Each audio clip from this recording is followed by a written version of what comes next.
Alright. Hello and welcome to 1000 Lies.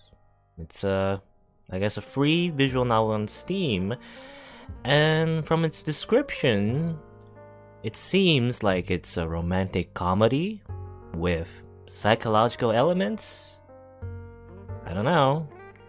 It probably involves some kind of deception. So let's... that seems right. Not much options in the visual novel. Oh, and it's a kinetic visual novel. So, not much choices. Just a narrative. Anyway. Much like the origin of our dreams, three youths forged their friendships out of unclear beginnings. The innocence of their childhood souls knew nothing of the ulterior motives that the jaded mind of an adult might have.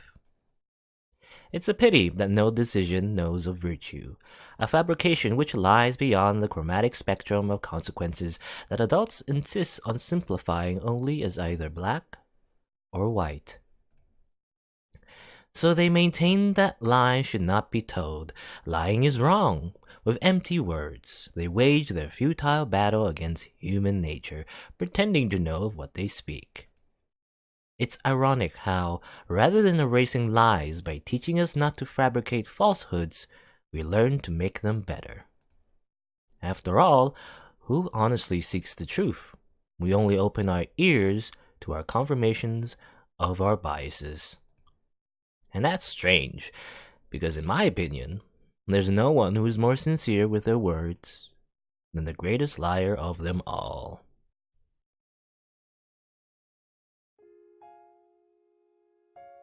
Notes fell readily from my memory and onto the piano keys at my fingertips, recreating the trite sounds of Maestro Debussy's esteemed melody. Is that how you say it? I don't know. I played for no attentive listeners in no grand auditorium. Only one man fell within earshot of my tune. As weak with his words as with his posture, he shifted his eyes about in a mixture of fear and doubt. Even if I were to close my eyes, I could draw his features in the void with nothing more than my memories. Every feature, every pulsing movement, the signs on his face that age had yet to win its long battle against youth. I can still taste the crisp, bittersweet flavor my mind gave to the air on the day I found him, staring so intently at the starry sky as if he wanted to leave the rest of the world behind. That infamous night, quietly overseen by Maestro Debussy, would change everything forever. I don't know much about music history or the classics. I assume Maestro Debussy is somewhat famous, or is that made up? I don't know. I'm an idiot, so I don't know. I only listen to anime songs.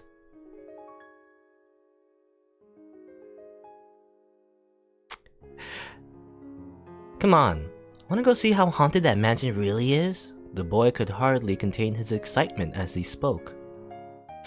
His two friends, his only audience, frowned in response, reluctant to give him their answer. They couldn't be fooled by such superstitions as ghosts, nor were they motivated to spend their time disapproving their existence. Yet somehow, they just couldn't find it in themselves to say no to their eager friend, perhaps due to his eloquence, or to be frank, his persistence. Their entrance was heralded by abandoned spiderwebs, ramshackle walls, and frayed curtains. Unfortunately, there were no specters to speak of. The boy had little need of his ghosts now, though, for the trembling signs of fear that gripped his friends served more than adequately as his entertainment for the day. So our intrepid leader took point, taking his exploration party deeper into the dust-veiled interior of the old mansion. He brought his attention to a single book laid atop on an aging podium. A sure sign that no pages of content were more worthy of reading than those found within this centerpiece on display. Its words were still legible, if only just, and apart from the rest of its treatises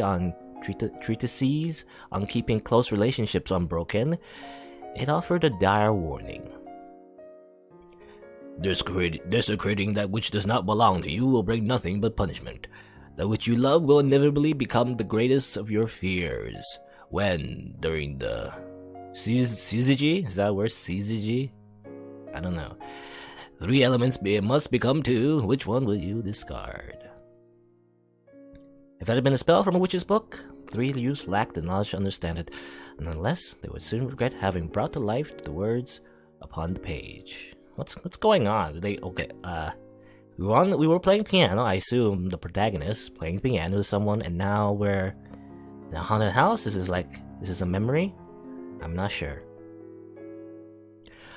From out of the darkness, shackles appeared and bound the 3 together with unbreakable chains that only they could see, doomed to keep each other's company eternally.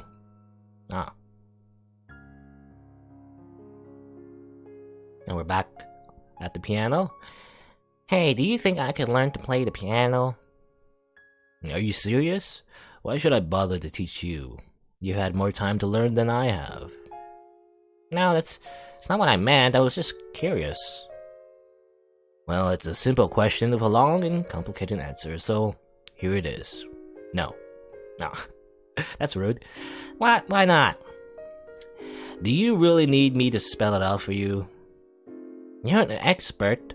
It should be hard to tell me what's wrong. What's wrong? Where do I begin? For example, those sausage links you call your fingers. You think there's any instrument that would accommodate you? It sounds like you're just trying to make me go away.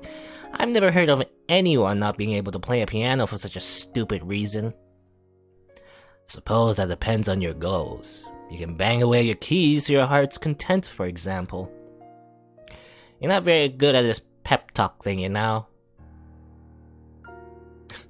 A rude pianist? Are we the pianist? I don't know. Or are we the kid? I'm not sure.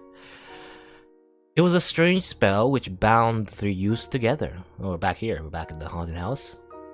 Should they try to spread out and seek their own path, the chains on their legs would grow tighter, keeping them together. But if 2 of them agreed to stay close to each other, they could grant the 3rd prisoner an extended length of distance. The links in the chains were uninterrupted by obstacles.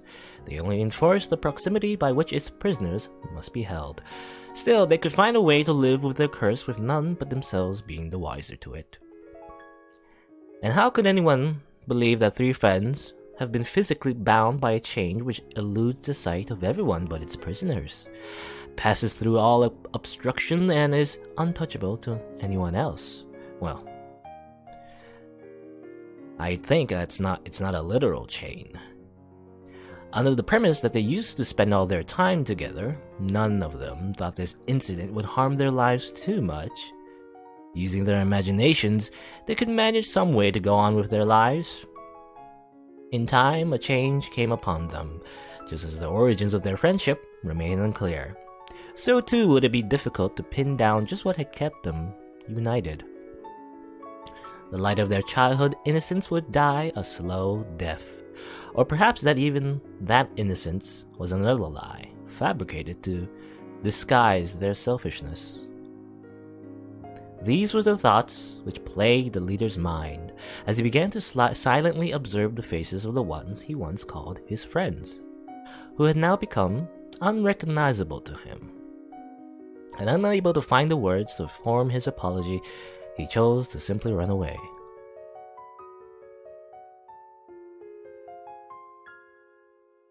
Come off it already. You didn't come here for a piano lesson. If you got something to say, spit it out already. But the kid merely choked on his words, unable to force his thoughts into the open air. You don't have to say a thing if you don't want to. You're a grown man and you can make your own decisions. Oh, I thought the kid was a lot younger. I guess not. You don't need to tell me what you need. You don't need me to tell you what to do. Just know that every choice comes with a price. I don't want you to come crying to me later as if I were responsible for your decisions. Through the corner of my eye, I could see that no amount of shaming language would drive him away, yet he still milled about in his own indecisiveness. I sighed audibly, making my displeasure with our status quo abundantly clear. So we're the piano player? Fine. Do you want to know what made me want to learn how to play the piano? It had been an impromptu change of subject, surprising even myself. I was never one for improvisation. Bringing a close to the piano's melody, I pushed myself away from the keys. I raised my hands up as if to display them alongside my words. I'll tell you what spurred me on to play this instrument. It was after someone told me the most discouraging thing. That, with fingers as thick as mine, I would never be able to play any instrument. Well, that's just a lie, I think. So he ran, struggling against his own loss of breath until the cruel chains trailing behind rose up to remind him of their limited length. Okay, so we're back to this story. We're like going back and forth, I guess. I can only assume this is all a metaphor for, I don't know, someone. Maybe the pianist? I'm not sure. But that would not stop him. Surrender was beyond his understanding now. No senseless witchcraft could be allowed to outperform his willpower. He didn't care about the blood or the pain. He would keep running, empowered by his will even if his leg were to break. The chain stretched with each step, with the metallic echo of the links breaking behind him. Groaning under the pressure, each link in the chain warped and bent to the breaking point, struggling to match the strength of his determination. So is that the curse vanished into thin air, leaving no trace that it had ever bound anyone together.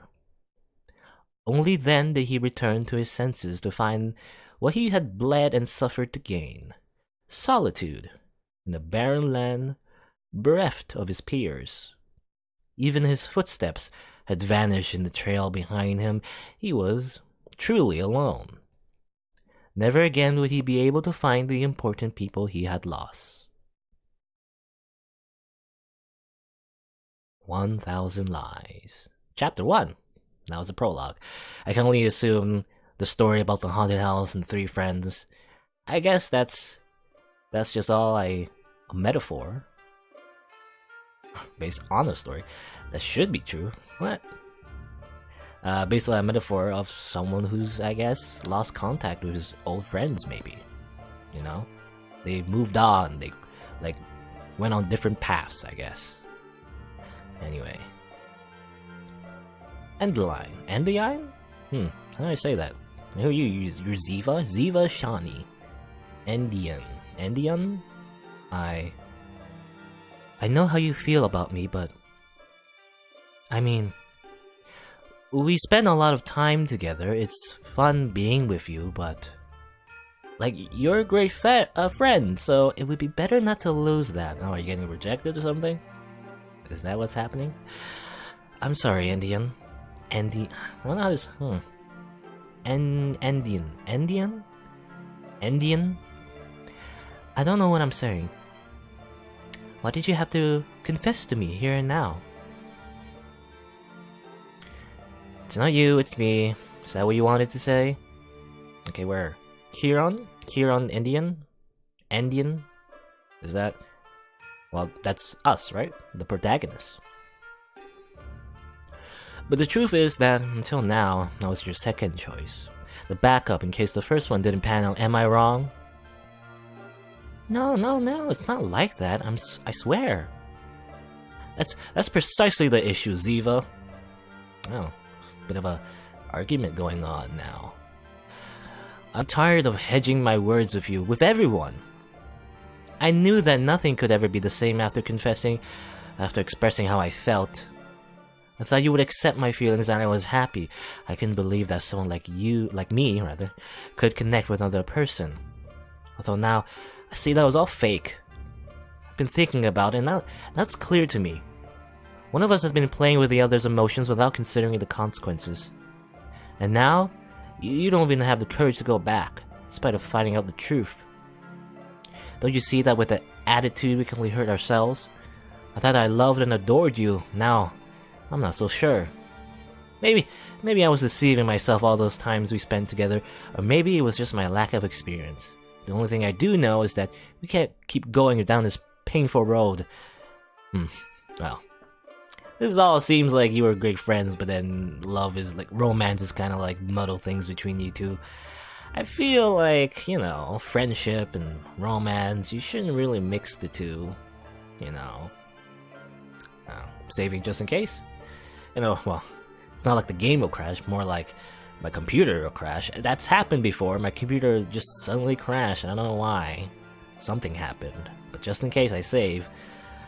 Even though there's I don't think there's any decisions in this game, so again, it's a kinetic novel. Anyway. But yeah. You confess. Even so, a part of me doesn't want to let you go, even if that means we're only friends.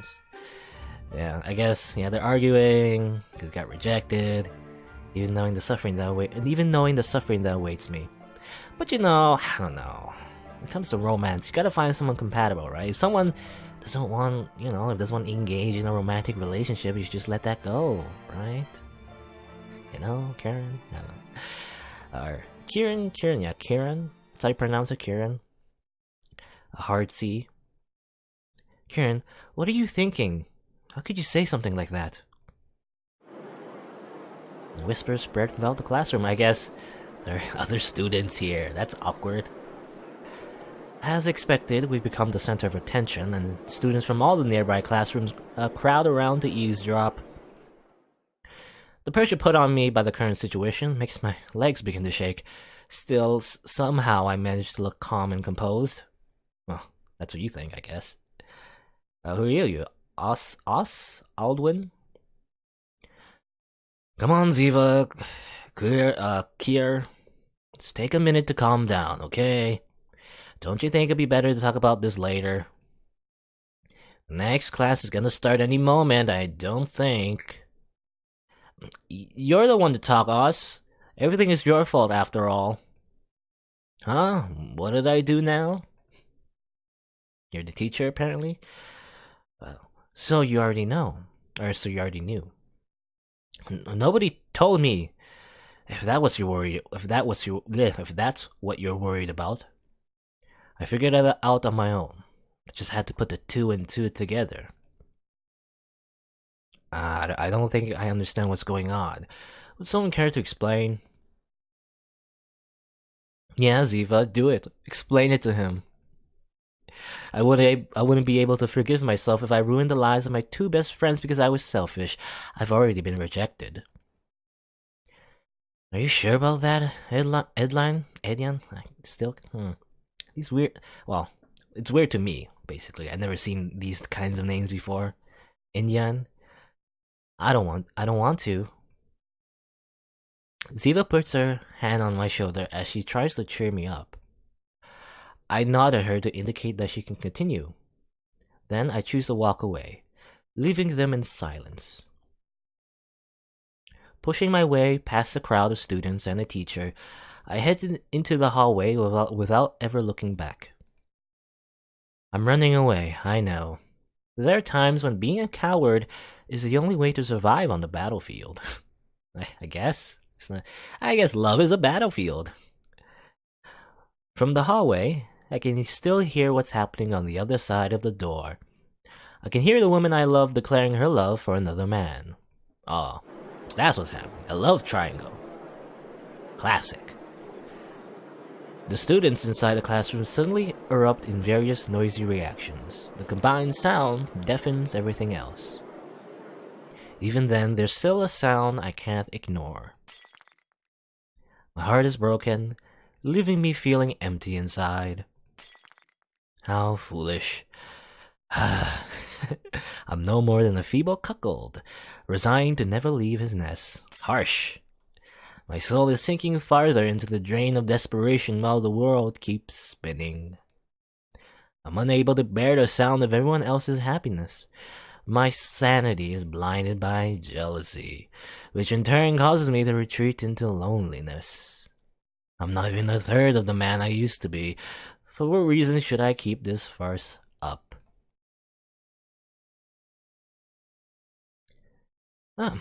I'm sorry, Ziva. I would be lying if I said that I didn't like you. Then what's the problem? There's no problem. You're beautiful. Any man's ideal woman. I've dreamt of you many times, of us being together, going on walks, while I hold your hand, even our wedding. I've dreamt of the house we would buy, the 3 kids we would have, names of we would give them. Is this appropriate? Aren't you the teacher? Or rather, I guess I assume you were the teacher because you want the class to start, but I guess maybe not? I don't know, it's hard to tell how old Os exactly is. Anyway. Us? But it's impossible now. The truth is, I'm in love with someone else. Oh. It's what do you call it? A love polygon? Or how do you, what's the word for like more points to a shape, I guess? Polyhedron? I don't know. I can't remember. So it is true. I had suspected it, but I couldn't believe it. She's here, right? That's right, I'm talking about the new substitute teacher. Nani? Everybody's alarm bells go off. In unison, everyone's gaze shoot towards the entrance of the classroom. Standing there is the wide-eyed substitute teacher, ready for her very first class. Okay, I assume that Alice was the teacher, but he's just another student. I guess he was just tall, I guess, I assume. Or, I don't know, I can't really... Height is hard to tell with just like a 2D character on screen. Anyway. The tension causes her to drop her books. A soft, stuttering noise is all that her brain can process right now. Regardless, she didn't need to say anything, not before she got cut off by a sudden, hysterical applause. Great, how fantastic. I knew beforehand that something like this might happen. The silence is deafening. You can see the pity growing on everyone's faces. It feels as if the Grim Reaper himself has sentenced them all to an ill fate. You had wanted to confess before Oz did. Both of us knew what he had been planning about his unrequited love for the teacher that the rest of this class hadn't even met yet. That's why we had to move on ahead. You out of fear and I out of despair. My words, parted by the sound of my breathing and accompanied by the sound of my steps, crashed down upon Ziva as I walked to my desk. A lot of people wanted to confess to the substitute teacher. Although the weight of her actions is crashing down upon her shoulders, Ziva manages to rise up again, purely out of self-pity. Despite knowing that, you still took the risk. I don't understand you, Idian. I don't think I ever will. In the end, it seems the two of us had the same goal. I guess we're more alike than I thought. No, we aren't alike. My hand clumsily reaches for something to grasp until I can clutch something. While my face twists into a distorted smile, I convince myself that this time, I'll really win. I won't let go. Winning? What are you winning? I can prove to you that my love is real. I can show you just how strong my resolve is, Ziva. What? Scissors? The scissors, he grabbed the scissors. Don't do this, Kier. We can still talk it over. Idiot, no. Ah! Taking my own life, I mercilessly pierced through my chest. Well, oh well. That's a bit over-dramatic. I mean, come on. You just got rejected. It's not the end of the world. Sheesh.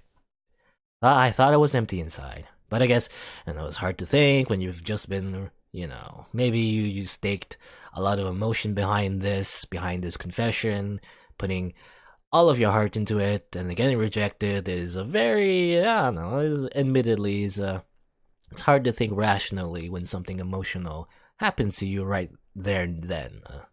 But you know, it's not a big deal. It's okay. I don't know. I thought I was empty inside. I saw blood, but my hands are stained with blood. I guess I can't change how I feel after all.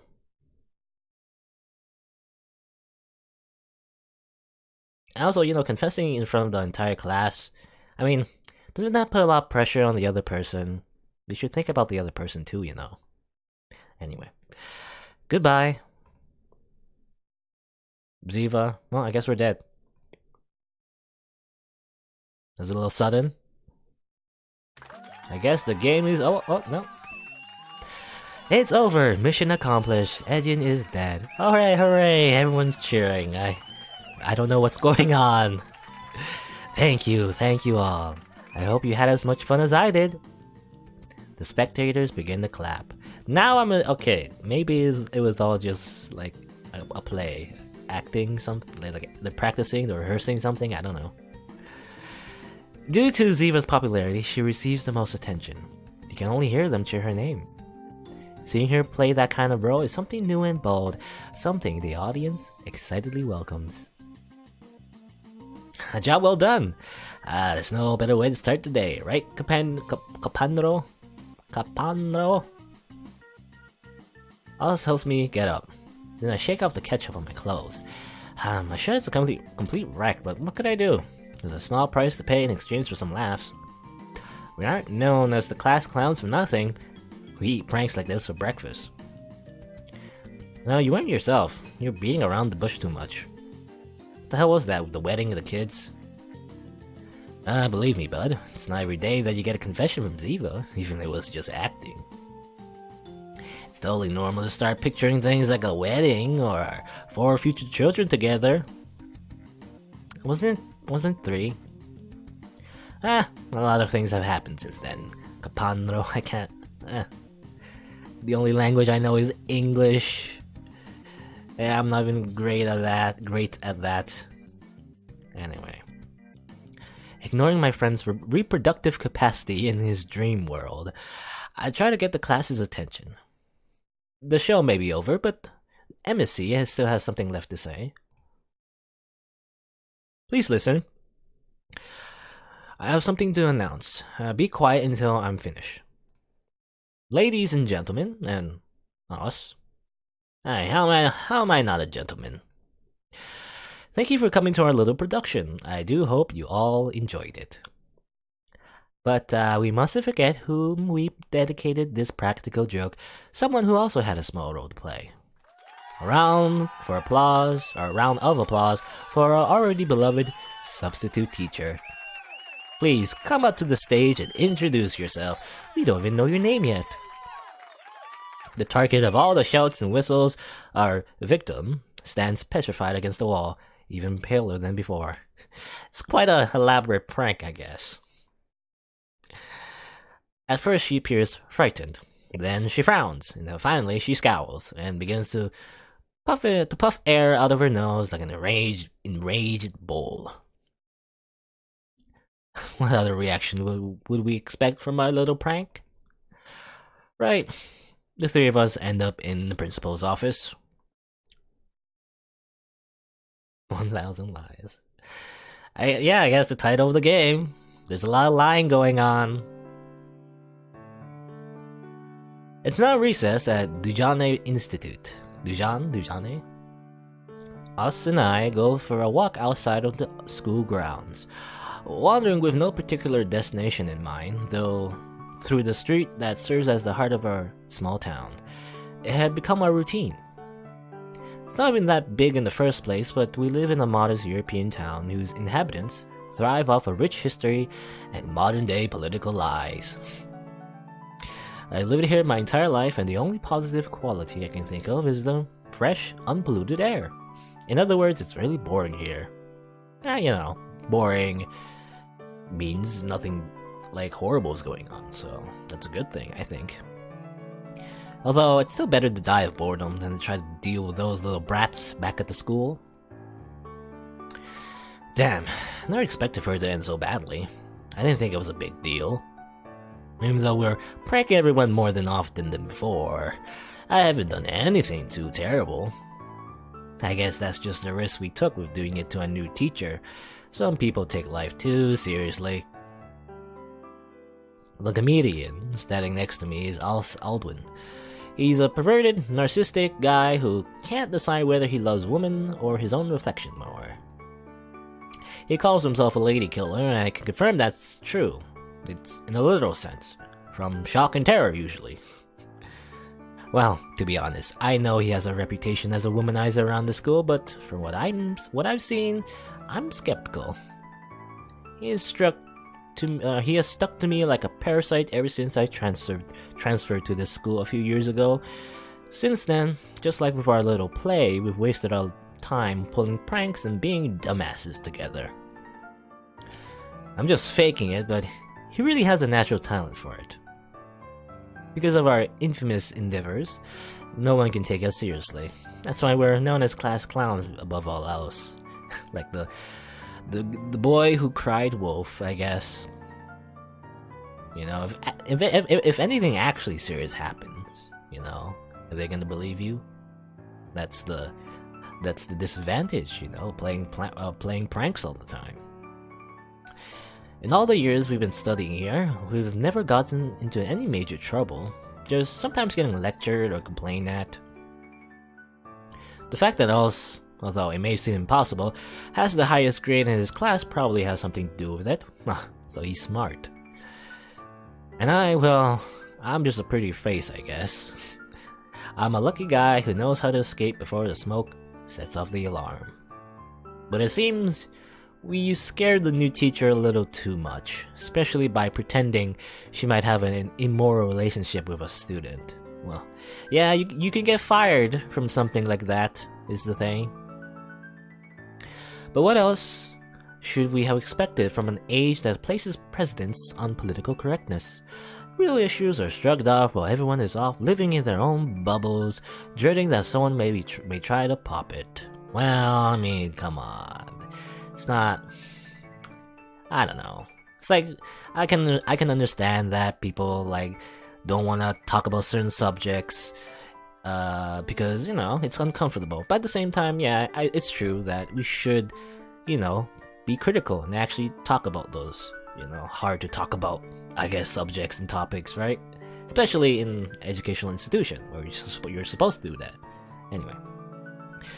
Basically, right now, they're discussing where they should chop our heads off and which weapon to use, axe or guillotine. Guillotine, probably more effective, you know, painless, if it's, well, at least more likely to be painless than an axe. You know, an axe probably takes multiple chops. You know, there's like bone and all that. Anyway, I don't regret it though. It really wasn't that bad. They're just too sensitive. I don't know. Playing pranks on people. I mean, they're harmless, I guess, but still. Like before, right? Like I mentioned before, it can get someone fired, which is not great. Hey, are you listening to me? Are you doodling again? Every time I get distracted, you always have your nose in that notebook. It's impressive how long it can take for us to notice his surroundings. Since we've left, I've been writing in the small pocket-sized notebook that I always keep with me. And no, I wasn't listening to him. I don't consider it healthy to pay attention to him anyways. Rude. I've asked you a couple times already. Are you gonna show me what you're writing eventually or not? We've been friends for like 6 years. Still, you never let me see it. I puff and close the notebook with my thumb and index finger. It's a question that I should expect by now, seeing as this fixation of mine usually catches everyone's attention at some point. Well, it's natural to be curious. No, it's not weird to write entries in a diary or to jot down ideas, neither which was what I was doing. It's only because I do it so often that it's even noteworthy. What am I writing? No, Oz, your question is incorrect, seeing as I'm not the one who's writing anything. In my hand, it moves by itself. Every time I have the premonition of a catastrophe, my fingers themselves scribe a future into this notebook. I've been keeping it a secret because this power, if put in the wrong hands, could be used for evil. Catastrophe? Wait a second, are you shitting me? Catastrophe how? Am I in danger? My friend's verbosity suddenly accelerates within a second. Meanwhile, I open the notebook and read what I had just written, then turn my gaze away and bite my lip. Hey, I don't like that face. What did you just read? I hope it's not something harmful to me. At that very moment, I shiver. It was as if lightning had struck me. With no control over my body, I write a short sentence on a new page, then rip it out as the premonition finishes. Okay, now you're really freaking me out. What did you write? I can't tell you. Hand it over. Al snatches the crumpled sheet of paper away from me. Finally, while trying to keep a composure that he clearly lacks, he reads its contents. The time is quickly approaching. Something worse than death will hunt you down. Ah! No. I only touched your shoulder. Why did you jump? How my favorite guys, I've got good news. What kind of premonition is this, Kier? Well, I wrote about something worse than death, and then Ziva came along. I think I hit the mark. What are you talking about? And why do I get the feeling that it isn't good? Let's not get into details. Kier was writing his notebook again. I wanted to know what it was, since he never tells us. Ziva moves her gaze from us to me, blinding me with a sparkling shimmering in her eye so brightly that it resembles a lighthouse. Oh, so Indian was compulsively writing in his notebook again. Can I see what you wrote too, eh? Can I? She tries to steal my pocket-sized notebook by jumping on me, but since I'm used to her trying this kind of thing, I managed to evade her in time and hide it away in my back pocket. Hands off, Sigmund Freud. Jeez, so unfair. If you won't show it to me, then your treatment will never progress, Indian. Don't be deceived by her charm and appeal. Ziva Shani is one of the most dangerous species in the entire world, according to 9 out of 10 experts. Well, most of my fellow fauna will tell you the opposite, since they're all madly in love with her. To me, Ziva's nothing more than a headache. I guess she's quite popular. I mean, just take a look at her. It's like she's straight out of an RPG with those clothes, but since she's attractive, everyone just turns a blind eye. An RPG, really. Well, I can only assume the developer, or I don't know. I don't know. Usually the artist and the developer are different, but maybe they're the same. I don't know. But either way, they wanted a character that stood out, so they kind of like made a meta comment right there. She looks like an RPG character because that's exactly what they wanted to do. Otherwise, the character design would be bland, and unmemorable rather. Anyway, if I had to describe her, I'd say she's a wannabe psychologist with a touch of insidiousness and deceit, who has also been determined to ruin my life since the very first moment we met earlier this year.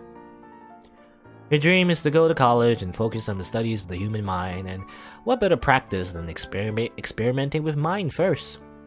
Somehow she found out about my habit of scribbling in my notebook, which she described as interesting, and hasn't stopped bugging me since. What do you write in your notebook? Well, I guess, I don't know. We may never know, or we might know at the very end? I don't know. She decided that I'd be her test subject.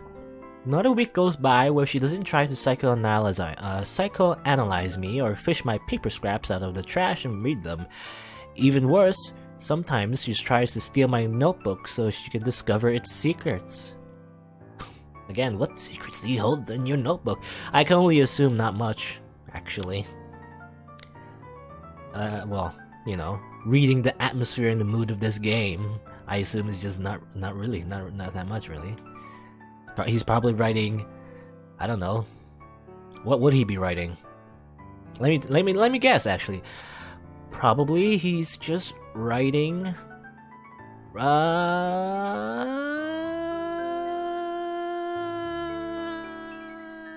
maybe he's writing a lie. You know, actually, you know, thinking about the title of the game, maybe he's just writing a bunch of lies in notebooks so he's, well, I don't know the reason, but maybe so. Maybe literally he's writing about 1,000 lies in his notebook. Maybe. Now, okay, now I'm just guessing. I'm just making stuff up. Anyway, at least now she calls me by my surname. Before that, I was just patient to her. The only thing that needs to be treated is your head, Ziva. Well, what were you going to say before you attacked me? Oh yeah, I almost forgot. I snuck into the teacher's lounge and gave them my biggest, saddest puppy dog eyes so I could pacify them and blah blah blah. They only gave me the usual speech and sent me away. Aren't I lucky? Well, that should be expected. It wasn't that bad. I guess I won't be scolded again this time either. Huh? I wasn't talking about you guys, just me. Then, what part of that exactly do you call good news? I thought you'd be happy for me, Idiot. I didn't expect you to react so selfishly. Come on, they can't be that hard on us. They let Ziva get away with it, then our fate will probably be the same. We've done worse things day after day and nothing has ever happened, right? Well, you know, your reputation kind of builds up, so... Yeah, but this time was all the master plan of this lady right here, who also insisted on participating in one of our operations with us. And she doesn't even care what happens to her comrades now. Seriously? That explains why Ziva should participate with us in all of this, but... Or why Ziva would participate with us in all this, but... It was you who owed me one, Idiot, so stop complaining. Plus, I was just messing with you. I wouldn't really hang you out to dry. You don't have to worry about anything. My substitute was angry, but the rest of the staff didn't really take it seriously. The only thing you've got to do now is apologize to her, and shed some crocodile tears to show how very sorry you are and you're finished. See how easy it is? I can't believe you don't trust me, Idiot. You have such little faith in me. Little to none. Anyways, that was a bare minimum that you could have done since you were involved, so stop grumbling. I did help you though, so I want a favor in return. Can you come with me to... Request denied, no favors. Jeez. Come on, what's with the long faces? Remember how in less than a month finals begin? Less fighting and more having a good time so we can leave this place with a good impression, okay? By the way, Ziva, what kind of favor did he owe you, if you don't mind me asking? I think this is the first time I've heard of Kira owing anyone a favor without a bet somehow being involved. Hell, not too long ago he wouldn't do anything unless there was a bet involved. Oh, it was nothing. I just asked my uncle if he knew about a certain package since he works at the post office. Speaking of which, you never did tell me what that was all about. You told me. You explained it another time. I fold my arms in and raise an eyebrow, resigning myself to answer despite my clear lack of interest. It's kind of a bad anecdote, but I guess we have the time anyways. Both Oz and Ziva look at me expectantly. Their interest can't be more apparent, but I initially resist but end up yielding to the pressure. Alright, I'll tell you everything, but I'm warning you, it's just a depressing love story. A love story? You don't have to tell the entire world, you know. I guess she was being loud. I wasn't aware that my young and pure Kieran had already become a man. It must have been due to my benevolent influence. Tell me, What kind of person is willing to put up with your eccentricity? Eccentricity.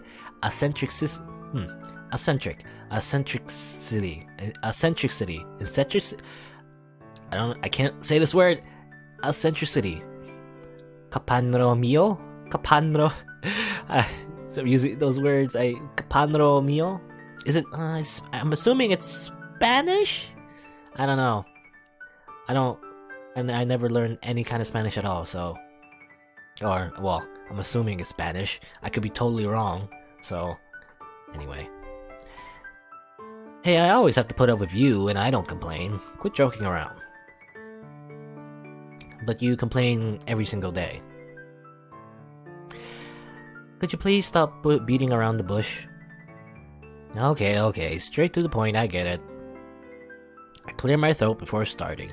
Well, let's see. It all started this one night. I was inside my warm and comfortable room. But, your room is a pigsty. I've seen it. Warm and comfortable, as I said. I was surfing the torturous streams of the internet. Oh, a Twitch stream maybe? Nah. When my eyes fell upon a small ad, hidden under millions of shitty posts on a shitty forum. Sounds about right. That's when I saw her. The most beautiful of all muses, the most lovely of all creatures in this calamitous world we're forced to live in. A super rare limited edition figurine carved by God himself. Amazing. Don't tell me you fell in love with a figurine. You're dead to me, Kira. You hear me? You're dead. It was limited edition, okay? And come on, limited edition. That changes everything. Not? What's wrong with you? Are you gonna let me finish or what? Not even memories are respected nowadays. You humans disgust me. For heaven's sake. Fine, can you please just finish? As what I was saying, tribulation soon came to pass.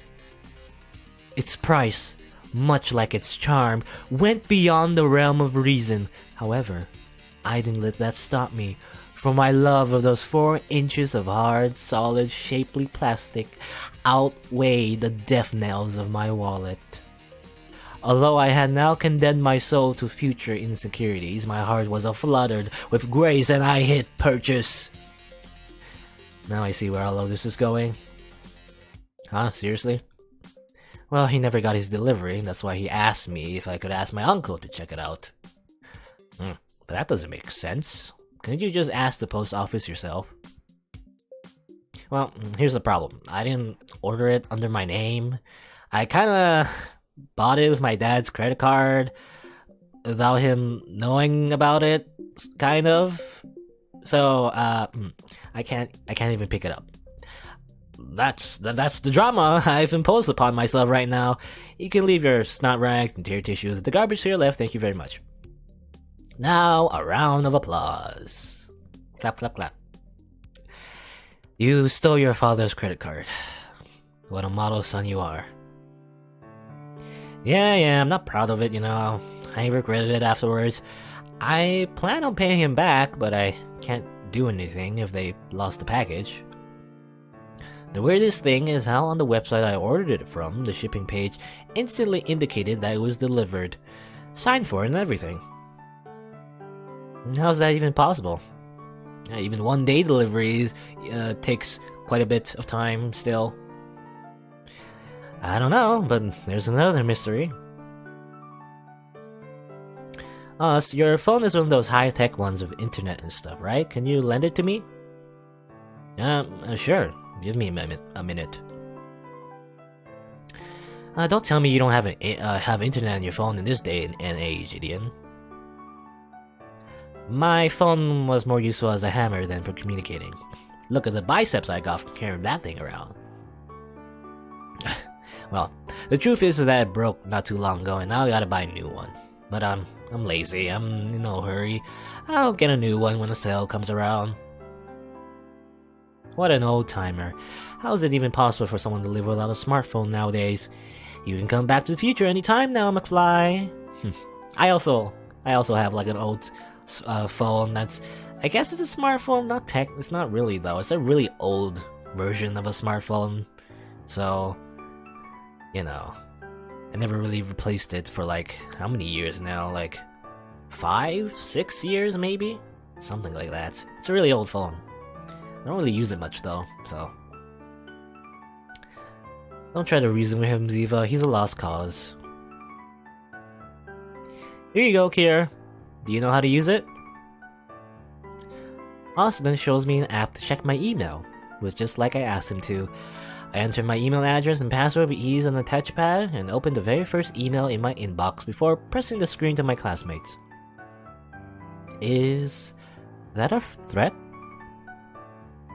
The email says the following. From Harry H. To Kieran Lydian. Subject, not for everybody. Can a figurine really come to life and disappear? If you want to know the truth, go find it. This Monday after class, come to the playground in the deserted neighborhood. Good luck making your first decision. After both of them read it, I hand the phone back to its owner while he's still in shock. What was this supposed to mean? That's what I like to know. It's almost like someone's challenging me to a duel. A card game, maybe? No. This is insane. You ordered a figurine, you didn't kill anybody. You didn't kill anybody, right? A lot of people every single day. I haven't been a professional hitman for the last 13 years for nothing. Don't look at me like that. Of course I haven't. Yet. So who's this Harry H, if I may ask? Don't ask me. I don't know any Harrys. Not to mention that he used one of those free emails that anybody can create, so there's really no way for me to know. What are you gonna do? I can't see the police investigating the kidnapping of a plastic figurine. It must be some kind of joke. Some internet friend must have known about it and decided to pull a prank on me. You're just gonna ignore it? Of course, I'm not stupid. Aren't you curious? I'd like to take a peek. But I wouldn't want to go alone either, just in case. I can live without knowing. I'm just upset that someone would pull a prank like this after my loss. Doesn't anybody respect true love these days? That's the problem with you, Lydian. Everything else out of your comfort zone bothers you. Preparing a surprise party for you must be hell. If it's just a joke, then you should laugh about it. Maybe even go there. It could be fun. What could go wrong, eh? I have nothing against surprises, but when nothing goes my way, then of course it's gonna upset me. Anyways, how did you manage to turn this into an impromptu therapy session? Just so you know, I hate you. Me? Therapy? What makes you think that? In fact, we can change subjects and talk about something more interesting. For instance, did you notice that during that anecdote that you shared with us, you displayed symptoms of kleptomania, compulsive buying disorder, and paraphilia? And you don't have a smartphone. That's the worst part by far. I don't have a cell phone, so I don't have to talk to you two outside of school. And why do you care? The important thing is how everything goes wrong for me and you aren't helping. Well, we've killed enough time here. We should probably head back to the classroom now. With the intention of leaving before Ziva has the chance to toss me on a couch, Us tossed me with a question. Hey Kier, before we go, I'd like to know one thing. If that notebook doesn't make you clairvoyant, what does? Chuckle in response. I read 2 short notes on different pages and tear them off, handing the first one to Us. I'll give you a hint. It isn't actually clairvoyance, but something similar. I pat him on the arm, bidding him farewell, and leaving him behind as he reads the note out loud in a hushed voice. You don't have to flirt to Ziva while I'm away.